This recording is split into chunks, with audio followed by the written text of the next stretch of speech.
majorité, et ça se traduit à l'Assemblée. Moi, j'aimerais savoir ce que vous pensez, ce que cette crise sanitaire va changer au quinquennat dans les mois qui viennent. Juste avant, je voudrais qu'on retrouve Patrick Chamboredon. Il est avec nous, il est président d'un syndicat d'infirmiers.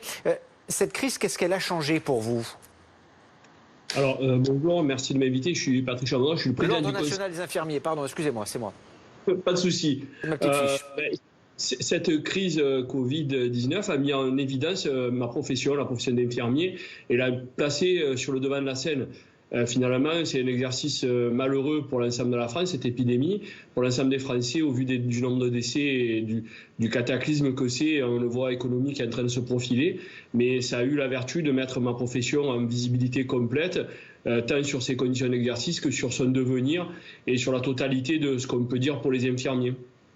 Quand vous entendez, vous l'avez peut-être entendu ou lu peut-être après ce week-end, vendredi, Emmanuel Macron en visite dans un hôpital parisien qui dit, je schématise un peu, mais on va faire ce qu'il faut. Est-ce que vous le croyez ?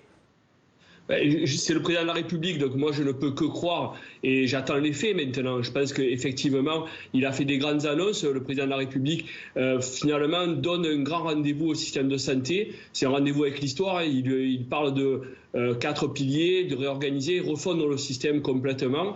Nous, on sera force de proposition dans cette disposition-là et on fera vraiment en sorte de garantir la qualité et la sécurité des soins par des infirmiers sur l'ensemble du territoire.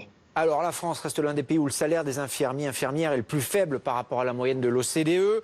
Seule la Finlande, je crois, la Suisse et la Lituanie font moins bien. Qu'est-ce que vous demandez précisément, vous, pour revenir dans quelque chose qui pourrait être acceptable pour vos professions ?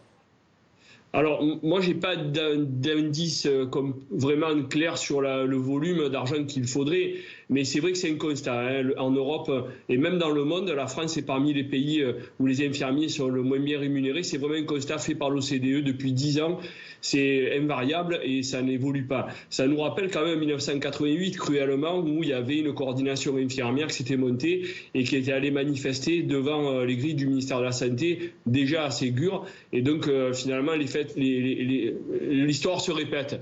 Ce qu'on propose déjà, c'est que il y a beaucoup de questions autour de la formation des infirmiers, de leur durée de vie professionnelle. Je pense que ça ne peut pas se limiter clairement à une question financière.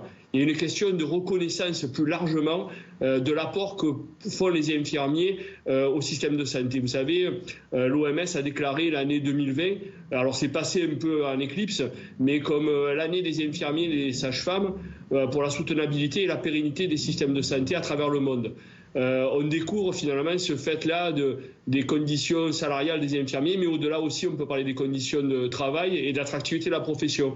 Donc c'est au-delà de simples partie émergée de l'iceberg que représente la question des salaires, c'est vraiment réenchanter la profession, lui donner des perspectives et des évolutions. Une dernière petite question, Patrick Chamboredon. Ce Ségur de la santé annoncé par Olivier Véran ce week-end, vous en attendez quoi, très concrètement ? Ah ben moi, j'attends une vraie reconnaissance de ma profession, une vraie reconnaissance sur ses compétences. Mais pardon, ça passe par quoi, une vraie reconnaissance de la profession ? Mais je vous l'ai dit, ça couvre tous les spectres. Aussi bien, vous l'avez dit, sur le volet salarial, et effectivement, la France est un grand pays européen industrialisé et peut-être ramené au niveau des autres pays, mais aussi sur les compétences qui sont acquises et données aux infirmiers de par leur formation, et puis sur la durée aussi. La durée de carrière, on parle de 10 ans études comprises, c'est-à-dire 3 ans de formation et 7 ans d'exercice. Donc on voit bien qu'au-delà de l'aspect financier, il y a un aspect de carrière, de durée de vie professionnelle, d'attractivité de la profession.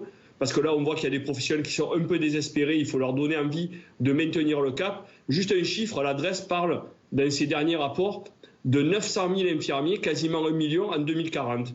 On est en 2020, il nous reste 20 ans pour faire ce gap-là. On forme en gros...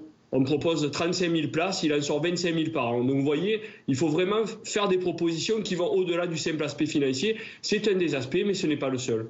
Merci Patrick Chamboredon d'avoir pris le temps de répondre à nos questions ce matin. Valentine, vous vouliez ajouter quelque chose ? Ce que dit M.